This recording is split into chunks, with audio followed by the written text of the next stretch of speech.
Hi hello நீங்களாம் கேட்டிருக்க ஃபிலேஷகுமார் podcast with me Kumar. எல்லாம் போல இருந்தாலும் சூப்பராக செம்மையாக சாப்பிட உங்களுக்கு இருக்கும். வாங்க இந்த வர எபிசோடுக்கு போவோம்.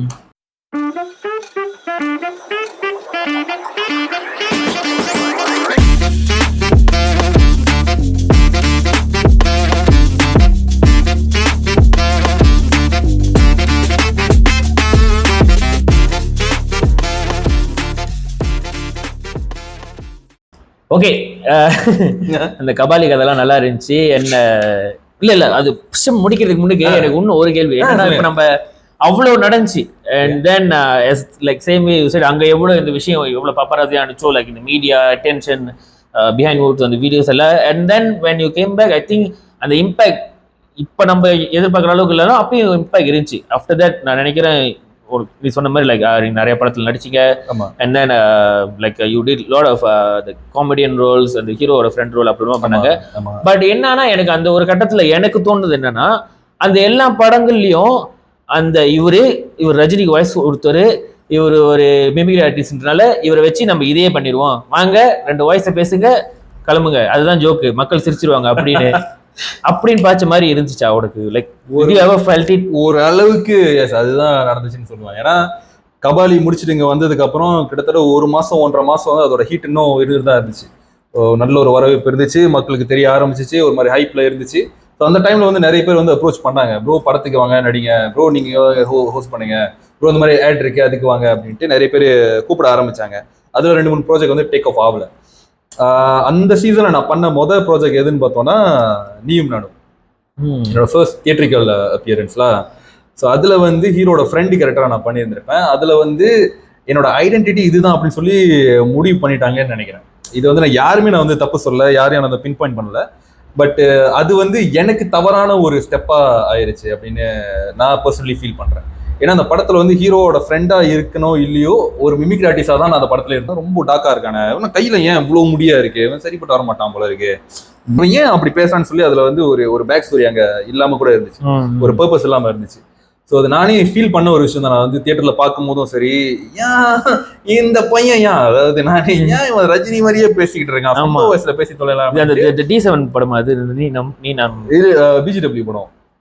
ஓ ஓகே பிஜிடபிள்யூ படம். ஸோ யாருமே நான் தப்பு சொல்லல, ஆக்சுவலி என்னோட பர்சனல் மிஸ்டேக்கா தான் நான் பாக்குறேன். ஏன் ரஜினி வாய்ஸ்லேயே பேசிக்கிட்டு இருக்கான் அப்படின்னு சொல்லி எனக்கே லைட்டான ஒரு இரிட்டேஷன் வந்துச்சு. So I could understand. பார்க்குற மக்களை வந்து அதே தான் ஃபீல் பண்ணி என்கிட்ட நிறைய பேர் சொன்னாங்க, ப்ரோ நீங்கள் இதை வந்து உங்களோட ஐடென்டிட்டியாக ஆக்கிறாதீங்க, நீங்கள் சொந்த வாய்ஸ்லேயே பேசிக்கலாம் ப்ரோன்னு சொல்லிட்டு நிறைய பேர் எனக்கு வந்து பர்சனலி இது பண்ணாங்க. ஸோ அதுக்கு அடுத்து வரக்கூடிய படங்களை வந்து கொஞ்சம் திருத்திக்கிட்டேன்.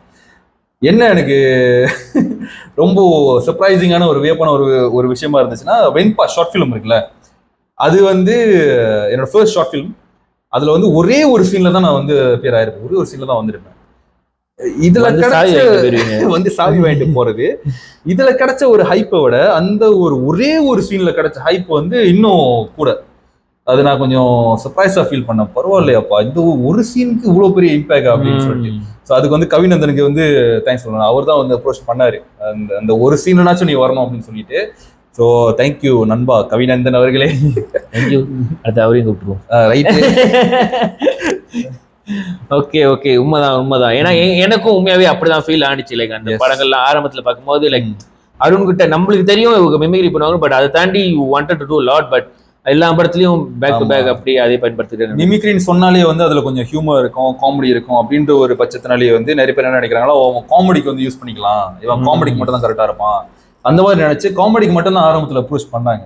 ஸோ ஆரம்பத்தில் அது கொஞ்சம் பண்ணாலும் இப்போ நான் செலக்ட் பண்ணுற ஸ்டோரிஸ் ஆகட்டும், இப்போ நான் வந்து செலக்ட் பண்ணுற ரோல்ஸ் ஆகட்டும், அதெல்லாம் வந்து சீரியஸாக இருக்கணும். காமெடி இருந்தால் அது பிரச்சனை இல்லை, பட் அதுக்குன்னு ஒரு சிக்னிஃபிகன்ஸ், ஒரு பர்பஸ் இருந்துச்சுன்னா I'm willing to do it. ஜட்ஜி கதை நல்லா இருக்கணும், ஸ்டோரி நல்லா இருக்கணும், நம்ம ஸ்கோப் நல்லா இருக்கணும், பெர்ஃபார்ம் பண்ணுறதுக்கு அந்த ஏரியா நல்லா இருக்கும். ஸோ அதுதான் இப்போ நான் பார்க்குற ஒரு விஷயம். ஆமாம், ஆக்சுவலி யாராவது அப்படி அப்போ கூட சொல்லிக்கலாம், இப்போ அந்த மாதிரி சொல்லக்கூடாது. அதாவது மிமிக்ரி ஆர்டிஸ்ட்னா வந்து காமெடியனா ஆகலாம் அப்படின்னா அவங்க சிவகார்த்திகேயன் எடுத்து காமிக்கலாம் போல இருக்கு. ஆமாம், அவன்கிட்ட பாருங்கடா அப்படின்னு, அவங்க என்ன ஹீரோ ஆகலையா 100 crore கலெக்ட் பண்ணலையான்ற மாதிரி அப்படி இருக்கும். நைஸ், எவ்வளோ விஷயங்கள் இருக்குங்க பாரு அப்படின்ற மாதிரி தான் இருக்கு அனுபவங்கள்லாம். பட் இதெல்லாம் தப்புன்றதோட ஒரு லேர்னிங் கர்வ்ல, லைக் இதெல்லாமே ஒரு லேர்னிங், எல்லாமே நான் வந்து எக்ஸ்பீரியன்ஸா தான் நான் பாக்குறேன். இது பண்ணக்கூடாது, இது பண்ணணும், இது பண்ண ஒன்றும் சிறப்பான ஒரு ஸ்டெப்புக்கு நம்ம எடுத்துட்டு போவோம், இதெல்லாம் வந்து எக்ஸ்பீரியன்ஸ்ல இருந்து வர்றது தானே, ஒரு லேர்னிங் கர்வ் தான். லேர்னிங்காக தான் நான் பார்க்குறேன். Okay okay. அண்ட் இப்போ நீங்கள் சொன்னீங்களே இப்போ இந்த விஷயம், அதாவது நீ வந்து அந்த ஹைப்பில் இருந்தீங்க, நீங்கள் இந்த கபாலி ஹைப்பில் இருந்தீங்க, அதனால இவங்களை தூக்கி போடுவோம், அந்த கபாலி பண்ணுவோம் அதுலேயே நம்ம அப்படியே அதை எடுத்து ஒரு கண்டென்ட் ஆக்கி படத்தில் போட்டுருவோம் அப்படின்னு. டூ யூ திங்க் அந்த same issue happening now? Like இப்போ இருக்கிற இண்டஸ்ட்ரியில் நான் பார்க்கும் போது ஓகேல, நான் சில நிகழ்ச்சிகள் அந்த மாதிரிலாம் பார்க்கும்போது there will be lot of இந்த இப்போ இருக்கிற கரண்ட் டிக்டாக் இன்ஃப்ளூயன்சர்ஸ் கண்டென்ட் கிரியேட்டர்ஸ்லாம் வந்து இப்போ நீங்களாம் சொன்னீங்கல்ல ஒரு ஜேர்னி, நான் இங்கேருந்து ஆரம்பிச்சேன், இங்கேருந்து வந்தேன், அதுக்கப்புறம் குரலை கொடுத்தேன், அதுக்கப்புறம் தான் என் மூஞ்சி வந்துச்சு, இதெல்லாம் பண்ணி ரஜினிக்கே குரலை கொடுத்து நான் ஒன்றும் கஷ்டப்பட்டு இருக்கேன்னு. ஆனா இப்போ பார்த்தோம்னா அந்த மாதிரிலாம் இல்லை. இப்போ வந்து 1 million வியூஸ் அடிச்சா போதும், நீங்க படத்துல வந்துடலாம், நீங்க குரலும் கொடுக்க தேவையில்ல, எதுவும் தேவையில்ல, குரலேசி தேவையில்ல, பிஜிஎம் போட்டு நடந்ததாலே போதுன்ற மாதிரி தான் இருக்கு. So how do you see that? Like இத பத்தி ரொம்ப டீப்பா பேசினா ஏதாச்சும் கான்ட்ரோவர்ஷியலா மாட்டிக்கிட்டோம். நம்ம பேசுவோமே, முன்பெல்லாம் நீங்க பாத்தீங்கன்னா எல்லாம் கஷ்டப்பட்டு தான் வந்திருப்பாங்க. ஏன்னா சோசியல் மீடியா இல்லாத ஒரு காலம் அது. லைக்ஸ் தேவையில்ல, வியூஸ் தேவையில்ல, உங்க முன்னாடி எத்தனை பேர் இருக்காங்க அதெல்லாம் தேவையில்ல, திறமை இருந்தா மட்டும் போதும். நீங்க ஆடிஷனுக்கு வந்து அவுட் ஸ்டாண்ட் பண்ணாலே போதும், நீங்க ஷைன் பண்ணலாம், நீங்க ஒரு ஸ்டார். ஓகே, உங்களுக்கான விஷயங்கள் தேடி வந்துட்டு இருக்கும். இப்பெல்லாம் வந்து சோஷியல் மீடியா வந்து ரொம்ப அதிகமா இருக்கிற காரணத்தினால எல்லார் கையிலும் ஸ்மார்ட் போன்ஸ் இருக்கு, எல்லாருமே வந்து ப்ராடக்ட்ஸை பாக்குறாங்க, வாங்குறாங்க. அப்படின்ற பட்சத்துல வந்து நீங்க மார்க்கெட்டிங்ல பவரா இருந்தா மட்டும் போதும். ஓகேவா, நீங்க வந்து மார்க்கெட்டிங்ல பவரா இருக்கீங்க, நீங்க எந்த அளவுக்கு நல்லா ப்ரொமோட் பண்றீங்க, அதை வச்சு உங்களுக்கு வியூஸ் நிறைய வந்துருச்சு, ஃபாலோவர்ஸ் நிறைய இருக்கா, ஏய் அந்த மாதிரி தூக்கி போடு, தூக்கலா வண்டியிலன்னு அந்த மாதிரி ஃபாலோவர்ஸ் நிறைய இருக்காங்க, நிறைய பேர் பாக்குறாங்க, இவனை போட்டா நம்ம ப்ராடக்ட் நிறைய பேர் பார்ப்பாங்க, நிறைய பேர் வாங்குவாங்க அப்படின்ற ஒரு அப்ரோச் எல்லாம் போயிட்டு இருக்காங்க. மெயின் ஸ்ட்ரீம் பிளாட்ஃபார்ம்ஸ் நீங்க பாத்தீங்கன்னா, மீடியா பிளாட்ஃபார்ம்ஸ் நம்ம கிட்ட வந்து மெயின் ஸ்ட்ரீம் ரெண்டு இருக்கு, அவங்களே வந்து இதை தான் பாக்குறாங்க. அப்படின்ற போது எனக்கு கொஞ்சம் ஒரு மாதிரியா தான் இருக்கு. ஏன்னா இது வந்து பயங்கரமா வளர்ந்துட்ட இந்த ஒரு விஷயம் பயங்கரமா வளர்ந்துட்ட காரணத்தினாலேயே டேலண்டடான நிறைய இண்டிவிஜுவல்ஸ் வந்து காணாம போயிட்டாங்க. இதை நான் வந்து கண் கூட நிறையவே பார்த்துருக்கேன். எனக்கு தெரிஞ்ச நிறைய பேர் டேலண்டடான ஆளுங்க வந்து இப்போதைக்கு இண்டஸ்ட்ரியில இல்லை. ஏன்னா ஃபாலோவர்ஸோடையும் வியூஸோடையும் நிறைய பேர் வந்துகிட்டு இருக்காங்க. ஸோ இவங்க வந்து லெட்ஸே ஒரு 500 per day ஏர்ன் பண்ணிக்கிட்டு இருந்தாங்கன்னா, அவங்க வந்து நிறைய ஃபாலோவர்ஸ், நிறைய வியூஸ், அவங்க 250 கூட தே ஓகே. ஏன்னா அவங்களுக்கு வந்து இன்னொரு விஷயம் பின்னாடி ஓடிட்டு இருக்கு. ஆன்லைன் பிசினஸா இருக்கட்டும், மற்ற விஷயங்களா இருக்கட்டும், இன்ஃப்ளூயன்சரா இருக்காங்க, அவங்களுக்கு இவ்வளோ பே பண்ணுவாங்க. ஒரு வீடியோ போட்டால் 1000-1500 பே பண்றதுக்கு ஆளுங்க இருக்காங்க. ஸோ அங்கேயும் அவங்களுக்கு இன்கம் இருக்கு. So they don't really mind. படத்துக்கு வந்தாக்க ஒரு 300 to 250 அந்த மாதிரி ஏர்ன் பண்ணா கூட பிரச்சனை இல்லைன்னு சொல்லிட்டு வர்றதுக்கு ஆள் இருக்காங்க. ஸோ இவங்களை எடுப்பீங்களா இல்ல இவங்களை எடுப்பீங்களா, அந்த மாதிரி பார்த்தாக்கா இவங்கள தான் எடுக்கணும் அப்படின்னு நடிக்கணும் இல்லையான்றதுலாம் மேட்டர் இல்லை, ஃபேமஸா இருக்காங்கன்றது மட்டும்தான் மேட்டரா இருக்கு. ஸோ இந்த பட்சத்துல வந்து அந்த உண்மையான ஒரு வேல்யூ வந்து அங்க மதிக்கப்படலை அப்படின்னு தோணுது. ஆக்சுவலி இது ஒரு உண்மையான இஷ்யூ இல்லை. லைக் த அமௌண்ட் ஆஃப் அந்த அந்த பேர் என்ன ஃபேமும் அந்த இம்பார்ட்டன்ஸும் இவங்களுக்கு கொடுக்கறது வந்து இதோட இம்பாக்ட் எந்த அளவுக்கு போகுதுன்னா, இப்போ இந்த லைக் ரீசன்ட்லி SPM ரிசல்ட் வந்துருந்துச்சுல, அதில் ஒரு ஸ்டாட்டிஸ்டிக்ஸ் சொல்லியிருக்காங்க. என்னன்னா like almost big percentage of students அவங்க படிச்சிருக்காங்க Form 5 வரைக்கும், but they didn't go for the exam. And the reason that they gave is because they believe அதாவது படிச்சு நான் முன்னேறதோட I can be a content creator and I can earn more in my life ன்னு சொல்லிட்டு SPMS skip பண்ணியிருக்காங்க அவ்வளோ பெரிய percentage of students. So இந்த like நான் இன்ஃப்ளூயன்ஸராக இருந்த வாழ்க்கையில் எல்லாமே அச்சீவ் பண்ணிடலான்ற தாட் வந்து இப்போ அவ்வளோ போய் அங்கே கிடக்குது. ஐ மீன் சின்ன பிள்ளைங்களுக்கு மைண்டில். அண்ட் இதெல்லாம் அதோட ஒரு டொமினோ எஃபெக்ட் தான். லைக் நம்மளுக்கு முன்னுக்கு போனவங்களுக்கு இங்கே பாரு இவங்க படத்தில் நடிக்கிறாங்க, எப்படி நடிச்சாங்க, 1 million வியூ எடுத்தாங்க, படத்தை வாய்ப்பு கிடைக்குது அப்படின்னு. பட் ஆக்சுவலி அதோட இம்பாக்ட் வந்து அது அந்த மாதிரி இல்லை. அது நாளைக்கு இன்னொரு 1 million வந்தாங்கன்னா இவங்க போயிடுவாங்க. இந்த மாதிரியான சக்சஸ் ஸ்டோரிஸ்லாம் வந்து இப்ப லட்சக்கணக்கில் வந்து ஒருத்தர் 2 பேர் மேல வருவாங்களே தவிர எல்லாருமே மேல வந்துருவாங்கன்னு சொல்ல முடியாது. ஆமா, அண்ட் மேல வந்தாலும் படிப்பு வேணும், டேலண்ட் வேணும். டேலண்ட் திரும்பி போயிருச்சுன்னா திரும்பி வாழ்க்கைக்கு போறதுக்கு அப்ப அந்த படிப்பு திருப்பி வரும். இப்ப இருக்கிற காலகட்டத்துல நான் பாட்காஸ்ட் செய்யும் போது நான் பாட்காஸ்ட் செய்ய போறேன்னு நினைச்சேன் தமிழ்ல, திரும்பி பார்த்தா அவ்வளவு பேர் இருக்காங்க. இன்னும் 10 வருஷத்துல திரும்ப இடம்லாம் வந்துடுற மாதிரி இருக்கு. ஸோ நீங்க எல்லாருமே இன்ஃபுளுசர் ஆகணும்னா எவ்வளவு இன்ஃபுளுசர் தான் இந்த நாட்டுக்கு தேவை. என்னதான் இருந்தாலும் பேப்பர் குவாலிஃபிகேஷன் அப்படின்ற ஒரு விஷயம் இருந்துதான் ஆகணும். இப்ப நீங்க இன்னொரு பாத்துக்கு நீங்க போயிட்டு நீங்க சக்சஸ்ஃபுல்லா வர போறீங்க, சக்சஸ்ஃபுல்லா இருக்கீங்கன்னு வச்சுக்குவோம். ஏதோ ஒரு காரணத்தினால இந்த பிசினஸோ இல்ல இந்த பாத்வே வந்து உங்களுக்கு தடைப்பட்டு போச்சுன்னா, பேப்பர் குவாலிஃபிகேஷன் இருக்குன்னா நீங்க எங்க வேணாலும் போகலாம். ஸோ இது வந்து ஒரு பேசிக் விஷயமா வந்து எல்லாரும் பார்க்கணும்னு நினைக்கிறேன். இந்த SPM போறதை ஸ்கிப் பண்றது அதெல்லாம் தவறான ஒரு முடிவு, தவறான ஒரு சாய்ஸ்.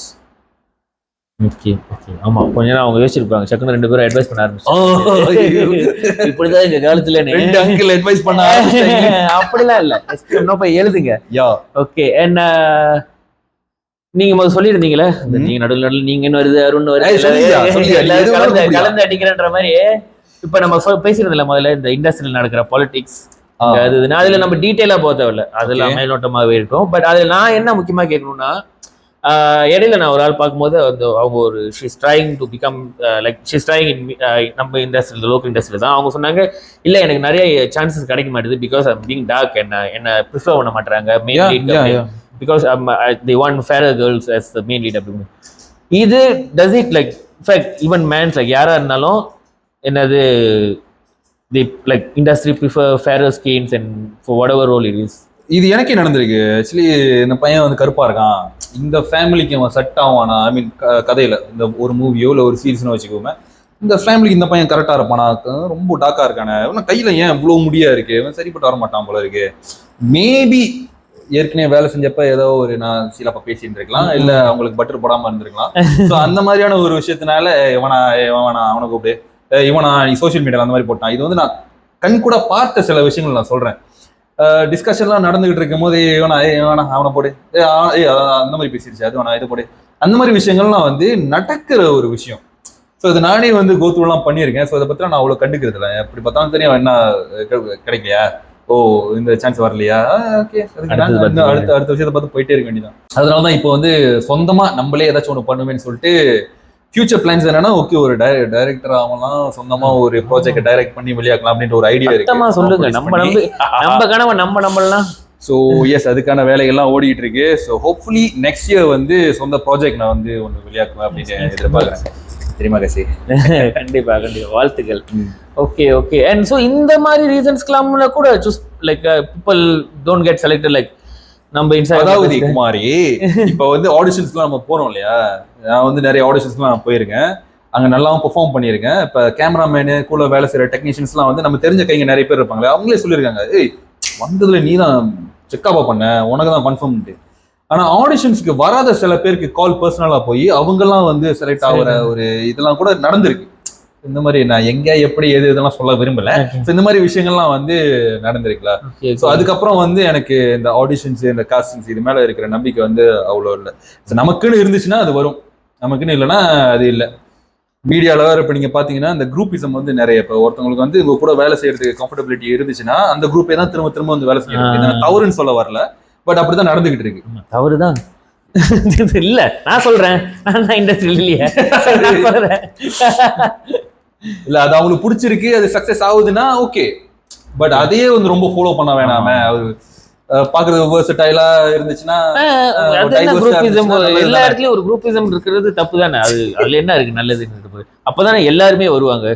நாங்க 10 பேர் நாங்களே வச்சுக்கிறோன்னா வெங்கட் பிரபு மாதிரி அவரே அதுக்கப்புறம் வேற ஆள் வச்சு தான் படம் எடுத்தாரு. இந்த குரூப் இது எவ்வளவு நீ பேசுவ, நான் பேச முடியாது அப்படின்னு நினைக்கிறியா? நீங்க கேட்டதுல இது வரைக்கும் இந்த மொக்க காரணத்துக்கு என்ன வேணான்னு சொன்ன மாதிரி ஏதாவது காரணம் இருக்கா? கைமுடி முடி அதிகமா இருக்கு, வெளியே போட கைமுடி. அது சில இதுக்கு நான் வந்து எடுத்துக்குவேன், என்ன ரோல் நம்ம செய்யறோம் அந்த ரோலுக்கு நம்ம ஃபிட் ஆகுறோமா அப்படின்ட்டு அதுக்கேற்ற மாதிரி நான் பார்ப்பேன். பட் நார்மலான ஒரு இதுக்கு தேவையில்லை, ஒரு காமன் மேன் இப்படி இருக்கிறதுல ஒன்றும் பெரிய ஒரு இது இல்லையா? முடிதானே நம்ம என்ன எக்ஸ்ட்ரா. நான் வந்து ஒரு டாக்டர் கூட என்னோட ஹேரியா இருக்கிற டாக்டர் நான் பார்த்திருக்கேன். ஸோ செஃப்பா இருக்கு மட்டும் தான் பிரச்சனை. பொறுத்து இருக்கு அந்த ரோல் எப்படி இருக்கணும், அதுக்கு என்ன சிக்னிஃபிகன்ஸ் இருக்கு, என்ன ரீசனிங் கொடுக்குறாங்க, கரெக்டா இருந்துச்சுன்னா நான் செய்வேன். செய்யக்கூடிய ஒரு ஆள் தான். ஏன்னா மாவீரன்ல வந்து நான் வந்து மாவீரன் ஒரு டிராமா நான் பொம்பாவை நடிச்சிருப்பேன். அதுல வந்து மொட்டை போட சொன்னாங்க, நான் செஞ்சேன். ட்ரைனிங் பண்ண சொன்னாங்க, செஞ்சேன். அதுல பயங்கரமா கருத்து போயிட்டேன். அந்த பாடாங்க அந்த ஹோஸ் இருக்கு இல்லையா, இந்த ஹோஸ் வந்து 12 கிலோ, இந்த ஹோஸ் வந்து 8 கிலோ, அதை தூக்கிட்டு இந்த பாடாங்க 2 தடவை ரவுண்ட் அடிக்கணும், அதெல்லாம் எல்லாமே நான் பண்ணுவேன். அது லைவ் ஆக்ஷன் எடுக்கிறேன். கேரக்டருக்கான சிக்னிஃபிகன்ஸை நான் பார்ப்பேன். Is that the hardest role you've did so far? Like so far, yes. அதுதான் the hardest. ஏன்னா பொம்பா வந்து என்னென்ன பண்ணுவாங்களோ எல்லாமே அந்த சீரீஸ்ல நம்ம செஞ்சோம். நெருப்புக்குள்ள போறதா இருக்கட்டும், நெருப்பு அணைக்கிறதா இருக்கட்டும், பாம்பு பிடிக்கிறதா இருக்கட்டும், இந்த மாதிரி ட்ரைனிங்கா இருக்கட்டும், ட்ரைனிங் கொடுக்குற பனிஷ்மெண்ட்ஸ் ஆகட்டும், பிடிச்சேன். அது ஆக்சுவலி என்னோட சீனே இல்லை. இப்போ என்னோட அந்த சீரீஸ்ல நீங்க பாத்தீங்கன்னா எனக்கு 2 ஃப்ரெண்ட்ஸ் இருப்பாங்க. ஒருத்தர் ஒரு மலாய்க்கார நண்பர் இருப்பாரு, இன்னொரு ஷாமானன் அவர் நடிச்சிருந்தாரு. Okay okay okay. ஸோ அவங்க 2 பேருக்கும் ஈக்குவலா நம்ம வந்து கொடுக்கணும், ஸ்பேஸ் கொடுக்கணும்னு சொல்லிட்டு தான் அந்த சீனை வந்து அந்த மாதிரி எழுதியிருந்தாங்க. இந்த மலாய்க்காரர் அவன் பேர் வந்து அர்ஹாம் சுக்ரி. ஸோ அவரு வந்து பாம்பு பிடிக்கணும், அவர் சரியான பயம், அவரு பின்னாடியே நிக்கிறாரு. நானும் வந்து இந்த சீனை ரெக்கார்ட் பண்ண பக்கத்துல தான் இருந்தேன். நான் தான் லீட் பண்ணுவேன் டீமை. பட் இந்த டீமை தான் உள்ள அனுப்பிட்டு நான் பின்னாடியே ஸ்பெக்டேட் பண்ணுவேன். பின்னாடியே நிக்கிறேன், அந்த பாம்பை பிடிக்கவே இல்லை. சரி ஆடா போங்கடான்னு சொல்லிட்டு நான் உள்ள, எனக்கு வந்து பாம்பு மேல பயம் வரல, எனக்கு பாம்புனா பிடிக்கும். உள்ள போந்து நான் கொஞ்சம் உள்ள போந்து அந்த பாம்பை பிடிச்சு அது அந்த சீன் கரெக்டா என் சீன் ஆயிடுச்சு. விதி வலியதுன்ற மாதிரி. முதல்ல பாலிடிக்ஸ் பத்தி பேசல, அதேக்குள்ளதான். ரெண்டாவது ஒரு மேல் நோக்கமான கேள்வி என்னன்னா, சினிமால கேமராக்கு முன்னுக்கு நடிக்கிறது கஷ்டமா, கேமராக்கு பின்னால் நடிக்கிறது கஷ்டமா? கேட்டியே ஒரு கேள்வி. என்னை பொறுத்த வரைக்கும் கேமரா முன்னாடி நடிக்கிறது தான் ரொம்ப கஷ்டம். ஏன்னா கேமரா முன்னாடி நடிக்கணும்னு அவசியமே இல்லை. நிறைய பேர் அதை பண்றாங்க, ரொம்ப ஈஸியா பண்றாங்க. எப்படி எனக்கு தெரியல. என்னை பொறுத்த வரைக்கும் கேமரா முன்னுக்கு நடிக்கிறது தான் கொஞ்சம் ஹார்டான ஒரு விஷயம். இப்போ நமக்குலாம் வந்து கேமரா ஃபியர் அவ்வளோ இல்லை, இப்போதைக்கு அது விட்டு போயிருச்சு. ஸோ ஃபியர் அந்த அளவுக்கு இல்லை. பட் சினிமால இருக்கிறதுக்கு முன்னுக்கு நடிக்கணுமா, கேமரா பின்னால் நடிக்கணுமா? சுத்தி வளைச்சு கேமராக்கு பின்னாடி தான் ஏன் நடிக்கணும். இப்ப வந்து இப்ப ஒருத்தவங்க உங்களுக்கு பிடிக்கல, அவங்கள பார்த்தாலே கட்டுப்பாரு எரிச்சலா இருக்கு, நீங்க வந்து டைரக்டா அதை நீங்க மூஞ்சி காட்டலாம், இல்ல அவங்கள பார்த்தா படாதுன்னு சொல்லிட்டு போலாம், பிரச்சனை இல்லை. சில பேர் அது பண்ணாக்கா, ஓ நமக்கு இது பண்றதுனால இந்த சான்ஸ் நமக்கு வராம போயிருமே, இவங்க கூட க்ளோஸா இருந்தாதான் நமக்கு அந்த சான்ஸ் கிடைக்குமே அப்படின்னு சொல்லிட்டு பட்டர் போடுற ஆளுங்க வந்து நிறையவே இருக்காங்க. ஆக்சுவலி பெரும்பாலும் மக்கள் அந்த மாதிரி தான் இருக்காங்க. ஸோ அவங்களுக்குலாம் வந்து நீங்க பாத்தீங்கன்னா வாய்ப்புகள் வந்து ரொம்ப ஈஸியாவே வந்துடும். இந்த மாதிரி நேருக்கு நேர் வந்து மூஞ்சி காட்டுறவங்களோ, நேருக்கு நேர் உண்மையா இருக்கிறவங்களோ வந்து கொஞ்சம் குறவு தான் இண்டஸ்ட்ரியில. அவங்களும் நீங்க பாத்தீங்கன்னா அவ்வளோ ஈஸியா வந்து அவங்களால வந்து சக்சஸ் வந்து அச்சீவ் பண்ண முடியாது. அவங்களோட சக்சஸ்லாம் வந்து பாதிலே வந்து தடைப்பட்டு போயிடும், இல்லை சக்சஸ் வந்து அந்த ஜேர்னியே தாண்டாது. ஸோ இது என்னுடைய கருத்துலா. பச்சையா சொல்லிட்டேன். இல்ல அப்படிலாம் இல்ல.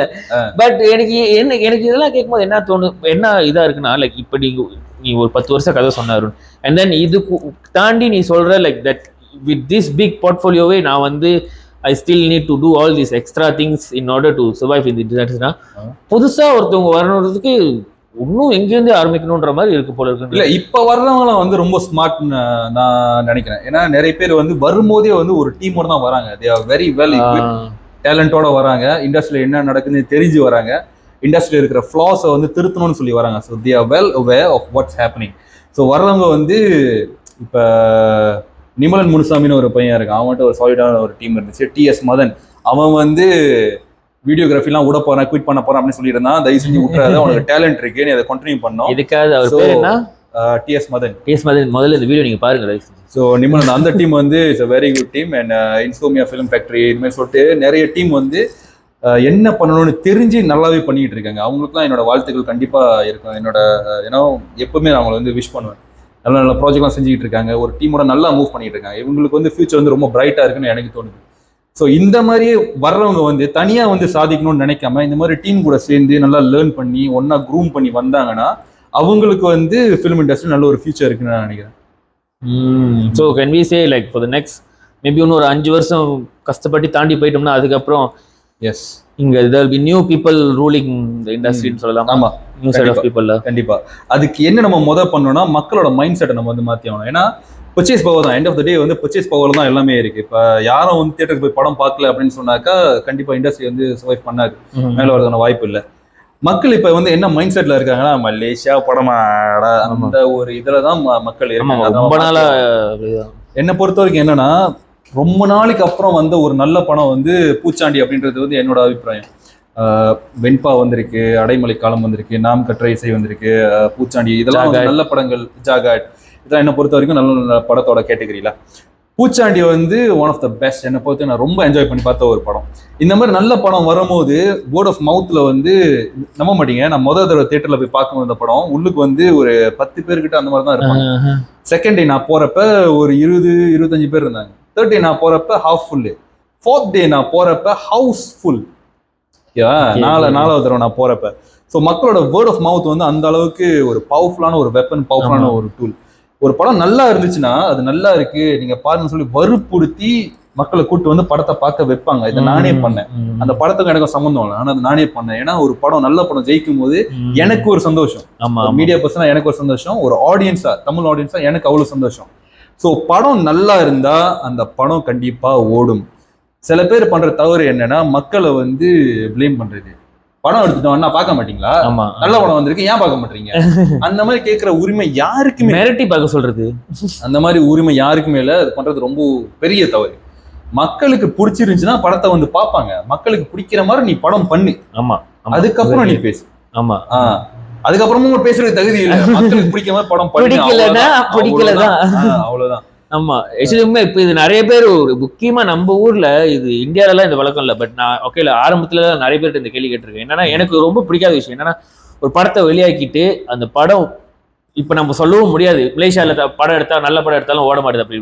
இப்ப நம்ம சொன்ன படங்கள் வெண்பா, கீதைன்றதை, இல்ல பூச்சாண்டி, இந்த மாதிரி நிறைய படங்கள் அவங்க லிஸ்ட் காட்டுவாங்க. அதாவது ஆடியன்ஸ் சொல்லுவாங்க நல்ல படமா இருந்தா நாங்க ஓட்டி இருக்குமே, நாங்க ஒன்றும் அப்படி ஐ மீன் பாய்காட் அவுட் பண்ணல எல்லாத்தையுமே அப்படின்னு. ஸோ நல்ல படம் வந்தா எடுக்கிறாங்க. ஆனா இதுல என்ன பிரச்சனைனா, சில பேர் படம் வந்துருது, படம் ஓடல, அப்போ ஆல்ரெடி ரிசல்ட் தெரிஞ்சிருச்சு, ஆனா அதை ஏத்துக்கிறது இல்லை. நீங்க வந்து பார்க்கல, நீங்க வந்து பார்க்கல, என் தியேட்டரை எடுக்க போறானுங்க, வாஜிப் தாயாங் முடிய போது. நீங்க இதையும் தாண்டி சில பேர் என்ன பண்றாங்கன்னா, இப்ப லட்சே வந்து அந்த படம் வந்து ஓகேவா இருக்கு, இல்ல அந்த அளவுக்கு தரமான படம் இல்லைன்னு வச்சுக்கோமே, இந்த படத்தை வந்து கொஞ்ச நாள் தான் தியேட்டர் ஓட்டுறாங்க, அதுக்கப்புறம் எடுக்க போறாங்கன்னு வச்சுக்கோம். சில இன்ஃப்ளூயன்சர்ஸை கூப்பிட்டோ இல்ல நிறைய பப்ளிக் கிட்ட போயிட்டோ படம் நல்லா இருக்குன்னு சொல்லுங்க, படத்தை வந்து பார்க்க சொல்லுங்க அப்படின்னு ஏத்தி விட்டு அவங்க தவறான ஒரு ரிவ்யூ கொடுக்குறாங்கன்னு வச்சுக்கோங்க. தரம் இல்லாத ஒரு படத்தை இந்த படம் ரொம்ப நல்லா இருக்கு நீங்க வந்து பார்க்கணும் அப்படின்னு சொல்லி இவங்களால இன்ஃப்ளூயன்ஸ் ஆகி வர்ற ஒரு 4-5 பேர் வந்து படத்தை பாக்குறாங்கன்னு வச்சுங்க. இவங்க இன்ஃப்ளூயன்ஸோட தானே வராங்க படம் நல்லா இருக்குன்ட்டு, அந்த எதிர்பார்ப்போட தான் வருவாங்க. படத்தை பார்த்துட்டு இந்த படத்தை நல்லா இருக்குன்னாங்க அப்படின்னு அவங்க ஃபீல் பண்ணிட்டாங்கன்னா அதுக்கப்புறம் அவங்க மறுபடியும் வேற படம் வர மாட்டாங்க. இதுல உண்மையாவே நடந்துச்சு. நான் இடையில ஒரு படம் வந்துச்சு மலேசியால, நானும் அது படத்துக்கு அதுக்கு முன்னுக்கு தான் நாம் கட்ரைஸ் அதெல்லாம் வந்துச்சு. ஸோ அப்போ நான் போயிருந்தேன். அப்போ கூட அதுக்கு ஒரு எபிசோட் கூட சொல்லி போட்டிருந்தோம், என்னன்னா இந்த படம் நல்ல படம் எல்லாம் போய் பாருங்க அப்படி இப்படின்னு. ஏன்னா அந்த படம் நல்லா இருந்துச்சு. அண்ட் தென் கொஞ்ச நாள் கழிச்சு இன்னொரு படம் இருந்துச்சு, அதே மாதிரி நிறைய பேர் போட்டிருந்தாங்க. நான் போய் பார்த்தேன், படம் டப்பி மாதிரி இருந்துச்சு. ஸோ அப்போ நான் யோசிச்சேன், என்ன இதெல்லாம் இப்படி வந்துட்டா. இப்போ எனக்கே அந்த படத்துக்கு போனதுக்கு அப்புறம் அடுத்த 4 படத்துக்கு போவேன்னு, ஏன்னா அந்த கடுப்பை நான் அடுத்த 4 படத்துக்கு கட்டுறேன்னு, அதாவது இந்த படத்தையே நான் வந்து காசு கட்டி பார்த்தேன்ற மாதிரி. ஸோ இப்போ அடுத்த 4 படம் எனக்கு ஆட்டோமேட்டிக்கா அந்த இம்ப்ரெஷன் வந்துருச்சு. போங்கடா இப்போதான் எனக்கு நடந்துச்சு. இந்த படம் சொல்ல விரும்பல, படத்தை பார்த்துட்டு ஆரம்பத்துல கடைசி வரைக்கும் நான் தியேட்டர்ல உட்கார முடியல. அது ட்விஸ்ட் கொடுக்குறேன்னு சொல்லிட்டு எல்லாம் ரொம்ப மடத்தனமா இருந்துச்சு படத்தை பாக்குறதுக்கு. கட்டுப்புல நான் வந்து காடி எடுத்துட்டு கிளம்புறேன் நியூ சென்டர்ல. படத்தோட டிக்கெட் 14 வெள்ளி, காடியோட பார்க்கிங் 18 வெள்ளி. படத்துக்கு வந்ததே வேஸ்ட், 18 பார்க்கிங் ஒண்ணு வேஸ்டானே. சோ இது நம்ம நாட்டு படத்தை வந்து தரம் தாழ்த்தி பேசுறோம் அப்படின்ற ஒரு மேட்டர் இல்ல. நல்ல படத்தை கொடுத்தாதான் ஆடியன்ஸ் வந்து அதை அப்ரிஷியேட் பண்ணுவாங்க. அடுத்தடுத்து நல்ல படங்கள் வர்றதுக்கு அது ஒரு தூண்டுகோலா அமையும். சோ இது வந்து நிறைய பேர் புரிஞ்சுக்க மறுக்கிறாங்க. அண்ட் ஆல்சோ இந்த மாதிரி ஃபால்ஸான ரிவ்யூஸ் அது கொடுக்கறதுனாலதான் அது ஒரு பிளேக்கா, அது வந்து ஒரு ஒரு நோயா வந்து பரவிடும். அதுக்கப்புறம் நிறைய பேர் படத்தை பார்க்க வர மாட்டாங்க. ஆக்சுவலி இது நாங்க விடைக்கிறதா ஒரு காமிக்கலா எதுவும் சொல்ல. அதாவது உண்மை என்னன்னா, அதான் எண்ட் ஆஃப் த டே நல்ல படம் வருதா ஓடலையா, அது ஓடலன்னு ஏத்துக்கிட்டாதான் அடுத்து நம்ம it will make you guys do better film. So that in between வருதுல அந்த மாதிரி படம் வரும்போது எங்களுக்கு பிடிக்கும். அண்ட் நல்ல படத்தை போய் பார்த்தா மட்டும் ஓடுனுச்சுன்னா அதுக்கப்புறம் ஆட்டோமேட்டிக்கா வேர்ட் ஆஃப் மவுத் வரும்போது எல்லாருக்கும் ஒரு நம்பிக்கை வந்துருக்கு, ஓகே வேர்ட் ஆஃப் மவுத் வந்தாலே அது ஒரு நல்ல படம் தான். ஏன்னா நல்ல படம் இல்லைன்னா வேர்ட் ஆஃப் மவுத் வராது அப்படின்னு. இப்போ வந்து ரெண்டுத்துக்கு நடுவில் இருக்கு. சொன்னாலும் அது மொக்க படமா தான்டா இருக்கு, சொல்லனாலும் மொக்க படமா தான் இருக்குன்ற மாதிரி. என்ன சொன்ன மாதிரிதான் ஒரு படம் பெரிய ஃபிலிம் மேக்கர்ஸ் பேச்சு பேசிட்டு இருக்கானுங்க. அப்படி இல்லைங்க, ஒரு ஆடியன்ஸா பார்த்து சொல்லக்கூடிய அந்த உரிமை எல்லாருக்குமே இருக்கு. அந்த ஒரு உரிமையில தான், ஒரு ஆடியன்ஸ்ன்ற அந்த ஒரு உரிமையில தான் நான் பேசுறேன், குமார் பேசுறாரு. சோ இதை வந்து எடுத்துக்கிறது இல்ல. ஆமா, ஏன்டி நானும் ஆரம்பத்துல இதெல்லாம் சொல்லும் போது யோசிப்பேன், இவங்க யார் ரப்பர்ஸ், நம்ம தான் சொல்லணும். பாட்டு இசை அமைச்சது ரஹ்மானா இருந்தாலும் நல்லா இருக்குன்னு சொல்றது நம்ம தான். நம்மளுக்கு இசை தெரியணும்னு அவசியம் இல்லை, அந்த பாட்டு தெரியுமா நல்லா இருக்கா இல்லையான்னு மட்டும்தான் தெரியணும். அவருக்கு தான் தெரியணும் எங்களுக்கு பிடிச்ச மாதிரி பாட்டு எப்படி இசையமைக்கணும்னு. எனக்கு கேட்க தெரிஞ்சா போதும். ஸோ எனக்கு பார்க்க தெரியும் படம், அதுக்கு ஏற்ற மாதிரி நீங்க எடுக்க தெரிஞ்சா போதுன்ற மாதிரி ரொம்ப பெஸ்ட்டேன். ஆனா டிஸ்பைட் த ஃபேக்ட் இப்போ நிறைய தரம் வாய்ந்த படங்கள் வந்துகிட்டு தான் இருக்கு. ஸோ அது வந்து ஒத்துக்கிடும். நிறைய டேலண்ட் வந்து இமர்ஜ் ஆயிட்டு வராங்க. யங் டேலண்ட்ஸ் நிறைய பேர் ரொம்ப அற்புதமா எடுக்கிறாங்க. அதுல எனக்கு இடையில ரொம்ப விருப்பமான ஒரு டைரக்டர் வந்து நிமலன். ரொம்ப டேலண்டடான ஒரு பையன். ரீசன்ட்லி ஒரு மியூசிக் வீடியோ வேற வெளியாக்குறாரு. ஸோ அவருக்கும் உங்களோட சப்போர்ட் கொடுத்தா ரொம்ப நல்லா இருக்கும்னு நினைக்கிறேன். அடுத்து நீங்க அவரும் இன்டர்வியூ பண்ணுங்களேன். நான் என்ன வேணாம் சொல்ல போறேன், வந்தா பண்ணிடுவேன்ற மாதிரி. ஓகே ஓகே, கடைசியா நம்ம ஒரு ரேபிட் ஃபயர் இருக்கு. ஐயோ அது போயிருவோம். ஆனா அதுக்கு முன்னாடி ஒரு தடவை ஒரு மிமிகிரி ஏதாவது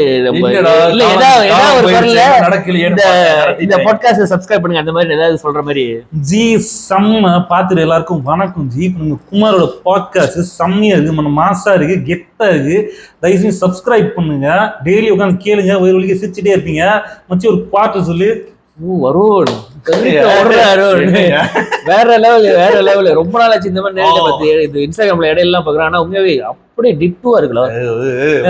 எங்கேயாவது ஃபீல் ஆயிருக்கா? ஏதாவது ஒரு ஈவென்ட்க்கு போயிட்டு பேசுங்க பேசுங்க செம்மையா பேசுங்க பேசுங்க பேசுங்கன்னு ஆக்சுவலி வந்து வர வரைக்கும் வச்சிருக்காங்களா? இந்த மாதிரி ஓட்டின கதையும் இருக்கு, உண்மையிலேயே மனசார பாராட்டின கதையும் இருக்கு. அது வந்து ஒருத்தவங்க தண்ணி போட்டு வந்து உட்காந்துட்டு என்ன வந்து என்டர்டைன்மெண்ட் ஓட்டிக்கிட்டு இருந்தாங்க. ஏய் நீ அவனா மாதிரி பேசலாம், ஏய் நல்லா பேச, ஏய் நீ இவனா மாதிரி பேசு, பேசி விடிய விடிய பேசி சந்தான ஒரு படத்துல அந்த மாதிரி வச்சுக்காத. பட் இன்னும் சில பல ஃபங்க்ஷன்ஸ்ல வந்து ரஜினியோட தீவிர ஃபேன் ஒருத்தர் இருந்தாரு. அவர் வந்து ரொம்ப மனசார பாராட்டிட்டு போனாரு. அவர் வந்து ரஜினி சூப்பர் ஸ்டாரோட எல்லா சீரீஸும் வச்சிருக்காரு, கலெக்ஷன்ஸ் எல்லா படத்தோட சீரீஸும் வச்சிருக்காரு, கேசட்ஸ் வச்சிருக்காரு, டேப்ஸ் வச்சிருக்காரு. அவர் வந்து பாராட்டினாரு. அது ரொம்ப சந்தோஷமா இருந்துச்சு, ரஜினிமே நல்லா பேசுறீங்க அப்படின்ட்டு. அப்புறம் விஜய் சேதுபதி வாய்ஸ் நல்லா இருக்கு அப்படின்னு சொல்லிட்டு நிறைய பேர் சொல்லியிருக்காங்க. செம்மையா இருந்துச்சுல. கீழே கமெண்ட் பண்ணுங்க. உங்களுக்கு அருண் பண்ணதுலயே உங்களுக்கு என்ன வாய்ஸ் பிடிச்சிருக்குன்னு கீழே கமெண்ட் பண்ணுங்க. இன்னைக்கு ரெண்டு தான் பண்ணாரு, அவர் இன்ஸ்டாகிராம்ல போய் பார்த்துட்டு இங்க வந்து கமெண்ட் பண்ணுங்க. நிறைய பேர் நினைச்சிட்டு இருக்கேன் நான் வந்து ரஜினி மாதிரி மட்டும் தான் பேசுவேன் அப்படின்ட்டு. ஸோ முன்ன ஒரு அந்த காலத்துல வந்து அந்த காலம்னா ஃபியூ இயர்ஸ் பேக் வந்து ஒரு 30 வாய்ஸஸ் நான் பேசுவேன். இப்போ வந்து அது அப்படியே சுருக்கி சுருக்கி ஒரு 10 வாய்ஸ் நல்ல வாய்ஸஸ் அது மட்டும் எனக்கு நானே குறைச்சிக்கிட்டேன்ற மாதிரி. ஏன்னா பவுட்டா பண்ணி குவாலிட்டி ஓவர் குவான்டிட்டின்னு வச்சுக்கிட்டேன். ஓகே, ஆனா டிட்டுவா இருந்துச்சு அது. ஓகே. ஸோ நம்ம நோட்ஸ் ஒரு ரேபிட் ஓகேவா? இதுக்கு வந்து நீங்க சக்கு சக்குன்னு சொன்னா போதும், ஒரு வார்த்தை சொல்லலாம், இல்ல நீங்க எக்ஸ்பிளைன் பண்ணலாம், அப்படிதான் என்ன வேணாலும் பண்ணிக்கலானே. சரி சொல்லுப்பா. ஓகே, அருண் சிங்கிளா கமிட்டடா? சிங்கிள். ஓகே, அருணோட பெஸ்ட் ஃப்ரெண்ட் இன் இண்டஸ்ட்ரியில் யார் சொல்லலாம்? ஃப்ரெண்ட்ஸ் நிறைய பேர் இருக்கு. ஐயோ ரேபிட் ஃபயர்ல இது. யுவா, ஜேம்ஸ், லினேஷ், சிவசங்கர், விமல். மேல போயிருச்சு. Okay, favourite cinema person? Favourite cinema person எல்லாம் யோசிச்சு சொல்ற மாதிரியே கேள்வி கேக்குறீங்க. இதெல்லாம் ரேபிட் ஃபயர் பேசல. ஃபேவரட் சினிமா பர்சன் யார சொல்றது? Gautham Menon. Okay, Gautham Menon. Favourite movie? Favourite movie Kaakha. Okay, favourite music director? Harris Jayaraj. Okay okay okay. One person நீங்க லைஃப்ல மீட் பண்ணணும்னு நினைக்கிறாரு? சூர்யா. நடிகர் சூர்யா. யா. பார்த்தா என்ன கேட்பீங்க? பார்த்தா big fan of yours sir. அவ்வளோ அது போதும். அவர் வயசுல பண்ணாலே போதும். அவர் எனக்குலாம் வந்து ஒரு அவர் வயசு அவர்கிட்டே பண்ணுங்க. I need this Banu, I need this Suriya அவர்கிட்டே சொல்லுங்க. He's a very very very dedicated. நீங்க நார்மலா பேசும்போது அப்படிதான் வருது. வாரணமாயிரம் மாதிரி தான் இருக்கு. அந்த எஃபெக்ட் வருது. Very dedicated. I need this மேக்னா பானு. ஏய் வேண்டியா. சூர்யா வாய்ஸ் எடுக்கிறது நம்மளுக்கு ரொம்ப கஷ்டம். உண்மையாவா? அவர் வாய்ஸ் லோவுக்கும் ஹைக்கும் நடுவுலயே ஒரு மாதிரி ஓடிட்டு இருக்க ஒரு ஃப்ரீக்வன்சி அது. இப்பயும் சரியா வருதான் தெரியல, திடீர்னு கேட்டியா? இதை பாத்துக்கிட்டு இருக்கிற எல்லாருக்கும் வணக்கம். நீங்க பாத்துக்கிட்டு இருக்கிறது நீங்களும் பதிலாம் ஒரு கோடி இல்லைங்க குமாரோடைய பாட்காஸ்ட். இதை கேட்டு எல்லாம் என்ஜாய் பண்ணுங்க. சூர்யா கிட்ட எப்படி பேசுன்னு தெரியல, ஷாக் ஆயிட்டேன்ற மாதிரி. ஓகே, போய் இதுக்கு மேல கேட்க மாட்டேன், நிறைய அதான். ஆனா nice nice nice. What's the biggest red flag அருணுக்கு in when it comes to ரிலேஷன்ஷிப்பா? லாயல்ட்டி இல்லாம இருந்தா. Yes. Okay. Arun, when do you? I mean, என்கிட்ட இருக்கிற ஒரு பெரிய green flag நடிக்கிறது. என்கிட்ட இருக்கிற ஒரு green flagனா நானா இருப்பேன். Straight forward without any masks. சக்குன்னு ஆட்டோ பின்னாலே எழுதலானே. உங்களுக்கு பிடிச்ச கோட்? leather coat. பிடிச்ச கோட். Just do it. நான் நைக்கி ஃபேன் ராண்டேன். இப்ப திடீர்னு உங்களுக்கு பின்னால போறதுக்கு வாய்ப்பு கிடைக்குது. எந்த பகுதிக்கு ஐ மீன் which part of your period, I mean life period that you want to go back? கபாலிக்கு முன் கபாலிக்கு போயிட்டு அதுக்கப்புறம் சோஷியல் மீடியா யூஸ் பண்றதெல்லாம் வேற மாதிரி இருக்கும். அதை கொஞ்சம் மாற்றி அமைத்து சில முடிவுகளை நான் வந்து மாத்தி இருக்கணும் அப்படின்ட்டு. பட் இப்பயும் ஐ அம் ஜஸ்ட் ஃபைன். வாய்ப்பு இருந்தா குத்துன்ற மாதிரி ஓகே. அடுத்த கேள்வி என்கிட்ட ஒரு கேள்வி கேட்கணும்னா என்ன கேள்வி? எப்ப படம் நடிக்க வரீங்க? படம் நடிக்கலாம் அது ஐடியாவே இல்ல. வந்துருவீங்க ஒன்ஸ் லைக்ஸ் எல்லாம் ஏறினதுக்கு அப்புறம் உங்களை கூப்பிட்டு வைங்க. 120K வச்சிருக்கீங்க, வாங்க படம் நடிக்க செய்யுங்க அப்படின்றாங்க. அவ்வளவுலாம் அசல. ஆக்சுவலி உங்களுக்கு தெரியும் நம்ம ஆரம்பத்திலேயே ஒண்ணு பண்ணோம், ஞாபகம் இருக்கா? நான் பண்ணேன் பேக் இன் தி டேஸ். புதிய பயணம் எனக்கு முன்னாடி படத்துக்கு என்ட்ரி ஆனவர் இங்க உட்கார்ந்து இருக்காரு. டோட்டலி மைண்ட்ல இல்ல. ஆமா. ஏன் அந்த ஜர்னி என்ன ஆச்சு அதுக்கு அப்புறம்? அது ஜர்னியே இல்ல, அது ஒரு முட்டு சந்து. நான் சும்மா தான் போனது. ஐயோ அது சும்மா போனேன். அங்க போயிட்டு நின்னுட்டு திரும்பி வந்துன்ற மாதிரி அங்க போற போக்குல இந்த நம்ம சொல்றோம்ல இப்ப இதே மாதிரிதான் அன்னைக்கு அந்த டைரக்டர் சொன்னாரு என்கிட்ட, தம்பி நீ நல்லா பேசுறியப்பா, வா அப்படியே பண்ணுன்ற மாதிரி உங்ககிட்ட சொன்ன என்கிட்ட சொன்ன. எனக்கு தெரிஞ்சு குமாருக்கு வந்து நல்ல ஒரு சென்ஸ் ஆஃப் ஹியூமர் இருக்கு. டைமிங் காமெடி, டைமிங் டயலாக்ஸ் எல்லாம் வந்து அது அப்படியே வந்து விழுவோம். ஸோ யாராச்சும் நீங்க பாத்துருக்கீங்க, டைரக்டர்ஸ் பாத்துட்டு இருக்கீங்கன்னா யூ கேன் யூஸ் ஹிம். ஒரு நல்ல ஒரு கேரக்டர் ரோலோ இல்ல ஒரு ஹியூமர் கலந்த ரோலோ நீங்க கொடுத்தீங்கன்னா அப்பா மாதிரி ஏதாவது ஹீரோயின் அப்பா கேரக்டர் ரோல் தானே. அங்க போயிட்டு ஹீரோ நண்பரும் கேரக்டர் தான்ப்பா. Okay okay. நீங்க ஹீரோயின் நடிங்க, பக்கத்துல ஃப்ரெண்டா நடிக்கிறேன் நானு. ஓகே தான். இடையில ஒரு படம் முடிஞ்சு ஹீரோவா. இப்போதைக்கு ஹீரோவா நிறைய படம் பண்ணிக்கிட்டு இருக்கேன். அது வரைக்கும் சந்தோஷம். ஹீரோ ஃப்ரெண்டா இருந்தேன், கொஞ்சம் அப்டேட் ஆகி ஒரு லீட் ரோல். ஹீரோ ஃப்ரெண்டா நீங்க ஆகணும்ல, அது ஆக்கிட்டாங்களா? அது இல்ல, அப்படிதானே ஒரு கட்டம் அப்படிதானே ஆரம்பிச்சு ஆகணும். ஸோ அதுவும் ஒரு நல்ல ரோல் தான். ஆக்சுவலி மிஸ்டர் பெய்லாம் வந்து நல்லா என்ஜாய் பண்ணி தான் பண்ணேன் அந்த ரோல். அது கொஞ்சம் ஃபேமஸ் ஆனிச்சு தான். ஆமா. அது அப்புறம் கல்லூரி ராஸ்கல்ஸ் இடையில அதை பார்த்துட்டு தான் கார்த்திக் ஷாம்லன் எனக்கு கால் பண்ணாரு. I was really very happy. Call பண்ணி ரொம்ப நேரம் பேசிட்டு இருந்தாரு. அது தாண்டி நிறைய சான்சஸும் வந்துச்சு ஆக்சுவலி ரீசன்ட்லி. இப்போ சொல்ல வேணும்னு பாக்குறேன் ஒன்ஸ் எல்லாம். ஓகே ஓகே ஓகே அப்ரூவ் ஆனதுக்கு அப்புறம் சொல்றேன். Okay okay nice nice. ரொம்ப ரொம்ப தேங்க்ஸ் அருண், டைம் எடுத்து நம்ம பாட்காஸ்ட் வந்து இவ்வளவு ஜோதியில பிராங்கா நம்ம எல்லாம் சந்தோஷமா பேசிட்டு இருந்தது. அருண் பண்ண வயசுலயே உங்களுக்கு எது பிடிச்ச வயசு இல்ல, நீங்க இதுக்கு முன்னுக்கு அருண் ஃபேனா இருந்தா கமெண்ட் பண்ணுங்க கீழே. உங்களுக்கு ஏற்கனவே தெரியும் இல்ல இந்த கபாலியை பத்தி உங்களுக்கு ஏற்கனவே இதுக்கு முன்னாடி தெரிஞ்சிச்சுன்னா சொல்லுங்க பாப்போம். எவ்வளவு பேருக்கு இது கபாலியை பத்தி தெரியுதான்னு பாப்போம். கபாலி பாத்துக்கிற எல்லாரும் குமாரோட பாட்காஸ்ட் சப்ஸ்கிரைப் பண்ணணும். பண்ணலன்னு வை எனக்கு கண்ணு சவக்கம், கண்ணம் துடிக்கும், கால அடிக்கும், இந்த மொபைல் போன் வெடிக்கும்டா. ஆனா முடிக்கிறதுக்கு முன்னாடி கடைசியா ஒரு கேள்வி. நான் இப்போ ஒரு போட்டோ பார்த்தேன், அதை பத்தி நீங்க சொல்லவே இல்லை. என்ன போட்டோ? நீங்களும் ரூபினியும் உங்களோட ஃபர்ஸ்ட் ஃபீச்சர் ஃபிலிம். அதை பத்தி தான் சொன்னேன். ஆமா, அதை பத்தி பேர்லாம் அந்த SIL அதை பத்தி நீங்க சொல்லவே இல்லையே. SSIL சொல்லிட்டு ஒரு ஃபீச்சர் ஃபிலிம் தான் அது. பிரைமரிலி அதை வந்து ஒரு ஃபிலிம் ஃபெஸ்டிவலுக்கு தான் அனுப்புறதா இருந்தது. அங்க போயிட்டு ஏதாவது அவார்ட்ஸ் கிடைச்சதுக்கு அப்புறம் அஃபிஷியலா வந்து தியேட்டர்ஸ்க்கு வந்து ஹிட் பண்ணோம். ஸோ நான் வந்து லீட் ரோலா ஒரு தியேட்டரிக்கல் மூவில நடிக்கிறேன் அப்படின்னு சொன்னா இந்த படம் தான் அது. ஸோ நானும் ரூப்னியும் வந்து லீட் ரோல்ல செஞ்சிருக்கோம், பேரா பண்ணி செஞ்சிருக்கோம். அதோட கதையை பத்தி டீட்டெயிலாக நான் போக முடியாது, ஒரு கிளியரான ஒரு கதை. But it turned out so well.